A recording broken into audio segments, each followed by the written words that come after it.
Today we're going to be focusing on optimizing pharmacy workflow. My name is Carly Traylor. I'm a VP Pro with our HealthMart franchise, and here I help our HealthMart customers and our sales team make sure that y'all are utilizing all of the HealthMart resources and optimizing all of your staff with clinical services and resources and tools. So I'm joined today with Colby. So Colby, tell me a little bit about your career and your job and a little bit what we're talking about today. My name's Colby. I'm the head of operations for Rex Pharmacy, Inc.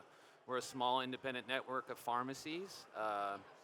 My career, I guess I've been with the company about 7 years, University of Iowa grad, and I kind of handled the big projects, workflow challenges, implementing new services, stuff like that. So we're talking about workflow that delivers, specifically appointment-based models is what we've been calling it. So how can we be more proactive in our approach to workflow? So I think the start of it is you got to proactively, obviously, manage your prescriptions. So you get people on sync, is what we call it. It's lining up all the prescriptions so they come in every 28 days, every 30 days, every 90 days, whatever that patient preference is, whatever they're looking for. So that allows you to, ahead of time, figure out, okay, this patient's going to come in on Tuesday. We can see if they need any vaccines. We can see if they need any other services or layered services that will add revenue, ultimately help that patient's health increase and make everyone happy. So what I'm hearing is that sync is your springboard. It's Absolutely. Your foundation. Absolutely. I love that. Now, who in the audience have heard of MedSync before? Literally everyone, but I would hazard to guess that this approach isn't just an autofill program. Say that again? This isn't just an autofill program. No, so initially when we started, it did take some time. We kind of got launched into it through CPESN. I'm not sure if anyone knows what that is. We did Flip the Pharmacy, where their whole thing that they start you off with is trying to get you to proactively manage your prescription. So when we started off, it was like an autofill. We were just every 28 days, like I said, we were filling those meds, and we quickly realized that leads to challenges because not all those patients need all those meds. So we were filling things. We were getting complaints, hey, I didn't need that this month. I have too many of this at home, stuff like that. So then you really have to reach out to those patients, contact them, see if there's any changes, see if they've been to the doctors recently, see, for some reason, patients aren't perfect. They may miss a day or two here and there. So that adds up over time. So if you're filling that med without actually calling them, you're eventually going to do more work than you need. You're going to reverse it, lead to issues, lead to wasted time, inefficiency, stuff like that. So what I'm hearing is that you didn't do this in a vacuum. No. You leveraged your network outside of your pharmacy. So I heard a couple of acronyms. I heard CPSN. I heard Flip the Pharmacy. Tell me how you pulled that into your store. How did you address biases with your staff? How did you get buy-in? Talk about that a little bit. Sure. It's definitely not easy. It's simple, but you got to get buy-in from the staff. You got to at least explain to them the benefits of it. Obviously, inventory turnover.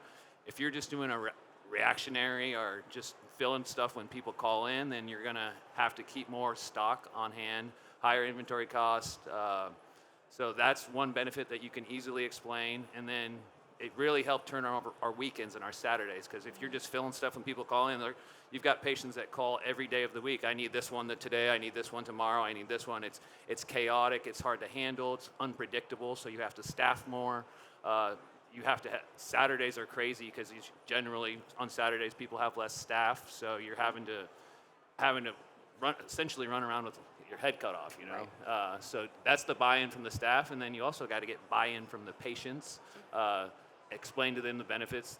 They might kind of see it, but say you're not going to be coming in 3-4 times a week. We can deliver it to you more efficiently. We know once a month we're going to come in, do a delivery to you. Obviously, there's off-cycle meds that you have to manage, but once they see the benefit there, and they really like, okay, by the time I need this, all I have to do is go in and pick it up because they know it's going to be ready, instead of dealing with, I need this med, I'm out, I need refills, we have to contact your doctor, all those challenges that everyone's familiar with. So when you started this program, think back to when you only had a couple of patients in MedSync and this appointment-based model. Who did you start with? Who were the patients that you went to first that were going to give you that honest feedback and help you perfect the system? The people that it's easy to do the people that already kind of had their stuff lined up by default. So those are the easiest ones. Maybe the people with the most meds or the people that cause you to have to do deliveries 5-6 times a day, because staff knows that your staff knows who are the problem children of the whole pharmacy. Yeah. So start with those low hanging fruit. Don't go too fast. See if you can do it with 10 to 20 patients, and then if you're successful there, start adding more. And then we have patients that sync 1 or 2 meds. I mean, it's probably just convenience for them, but that still helps predict inventory needs. So yeah, start with the low-hanging fruit, then work your way up. So when did your staff and when did you start noticing a difference in workflow? Like what percentage of scripts were being filled through sync? Sure, I would say probably around the 50% of prescription actively managed. I think we're somewhere between 70 and 80 right now of just sync patients and packaging patients, but at the 50% mark, you definitely start notice some benefits. And so we have 2 different pharmacies actually. One is highly developed in that sense of workflow, and the other one we're slowly transitioning there. So you can definitely see the difference between the 2 pharmacies, how smooth it runs, all that stuff. So I've seen both sides of it, and it's a work in progress still. It's constantly a work in progress, but there's benefits there for sure. So I want to throw this out to the audience, but before I do, I want to zero in on something that you said about growing too fast. Because absolutely, you should be shooting for a goal of like, we're trying to get to 50%, right? But you don't want to grow too fast. You want to look at, okay, how can I get to that point as you're growing?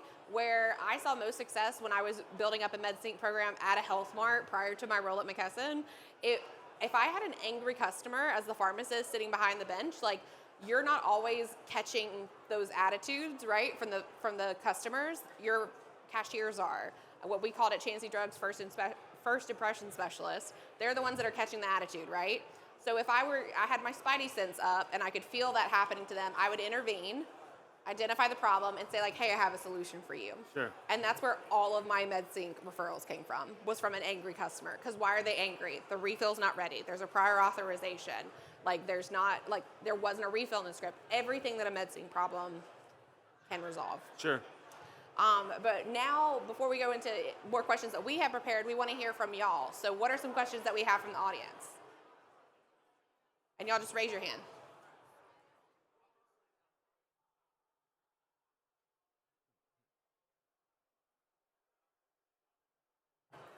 Things brings in more money, but how do you see the retail side of things affected when people are coming in the store less?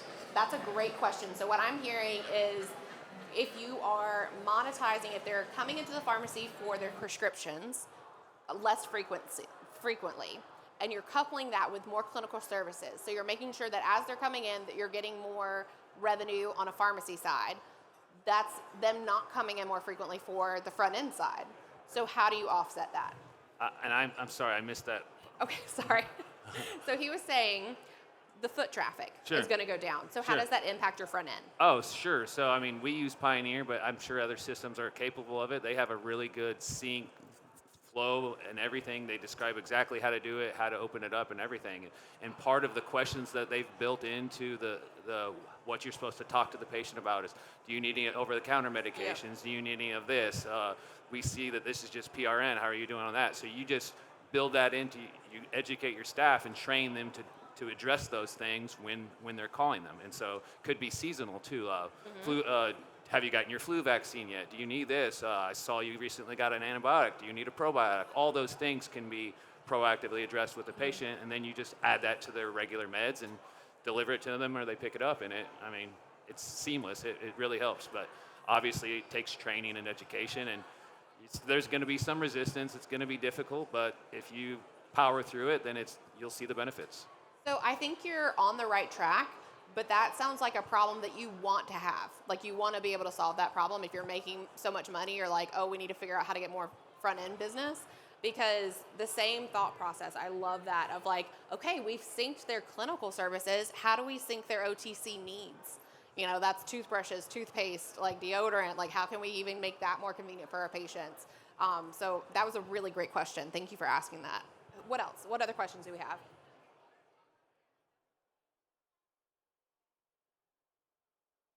Yep, right here.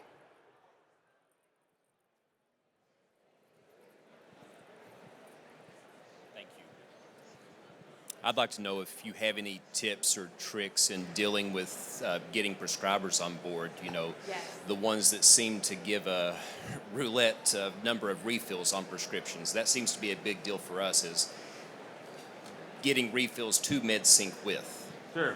I guess it probably depends on what system you have. I know that there's templates out there for prescriber reach outs for MedSync saying, essentially describing the process, saying this is how it works, this is why we're reaching out to you for these refills, and trying to just educate them on what sync is, why it's beneficial for them and their patients, and then hopefully they'll respond with e-scripts for the prescriptions you need. I mean, yeah, that's how we do it, and we seem to have success with it. Obviously, some doctors you're going to have to deal with, but mostly they're on board, especially when they see the benefits to their patients. So, and I will say that a lot of MedSync came into our vernacular because of things like STAR measures, right? So if we do a deep dive into the lore, that really came about because of insurance companies, not because of pharmacies needing to have strong adherence measures, right? So healthcare providers, prescribers are also being looked at for adherence, so you can speak their language that way. And just from a nod of heads, is anybody doing or have heard of like doctor detailing, like going and meeting with your doctors in your area? Okay, so when you're doing that, I would challenge you to, yes, meet with the prescriber. I think that's a great idea. Ask for the office manager. Talk to the head nurse, because I can't tell you how many nurses that had no idea that pharmacies offer this kind of service, and they're like, absolutely get my patient on this. I want this for them, and they have more sway, more influence over what the prescriber is going to be directing or how the patient's care plan is going to go. So I would challenge that of like, yes, you're trying to have a conversation with the physician, but go past that. Talk to the office manager, talk to the nurse. And you can get deep down into the weeds on that question too, because some of the cycles are based off of meds that have those issues, specifically controlled substances. So if a doctor only writes a prescription for 30 days for a controlled substance, but this patient wants a 90-day sync, that's probably not very realistic. So there's a term like an anchor med. That's what their whole cycle would be based off that one med, and then the non-controls or the OTCs are less of a concern. Great. What else you got? These are great questions. Yeah, right here.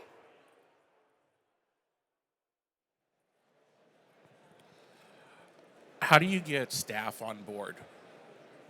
Said it's definitely it's probably one of the hardest aspects, especially if they've been doing things the same way for a long time. But I guess in Flip the Pharmacy, they have a pharmacy champion, someone that educates them and is constantly going over with it. But if you just have someone that's gonna butt heads, then you're gonna have to be the boss. I mean, tell them this is the way we do it. This is why we're doing it. If you can't play ball, then I saw that. Maybe this you need a different spot on the team, or you need a different team.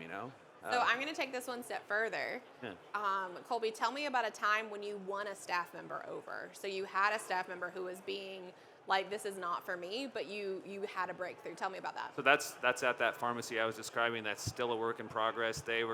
We acquired them 3 or 4 years ago, and they were doing everything reactionary, just filling everything. It was chaotic, and they didn't want to do this. It took them some time, but as we got those numbers up, they're clearly seeing the benefits, and that now that we're operating with less staff, and I would say more efficiently, controlling that inventory, profits better, so that everyone's happier. Patients, they're starting to understand it more, and now they're recommending it, because patients will come in and ask for sync without really knowing that they're even asking for sync. Like, I wish I could just pick this up once a month. They're like, why am I in the store so often? So like she says, that's a problem-based. Like, okay, we have an answer for that. It's simple. So if they know the process, they can explain the process, they'll feel comfortable, and then it'll sell itself. I love it. That's great. Perfect. What other questions? These are fantastic. Y'all are doing great.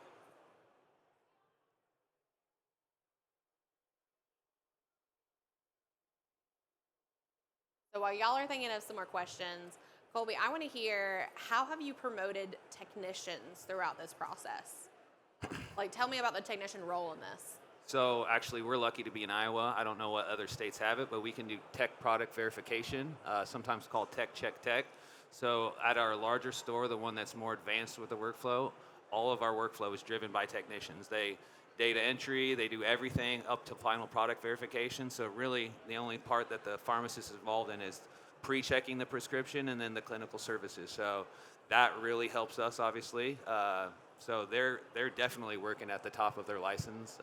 There's not that many people in our state that I know of that are doing it, and especially not at the volume that we're doing it at. But it's definitely streamlined everything, made it easier on me to not have to worry about pharmacist coverage all the time.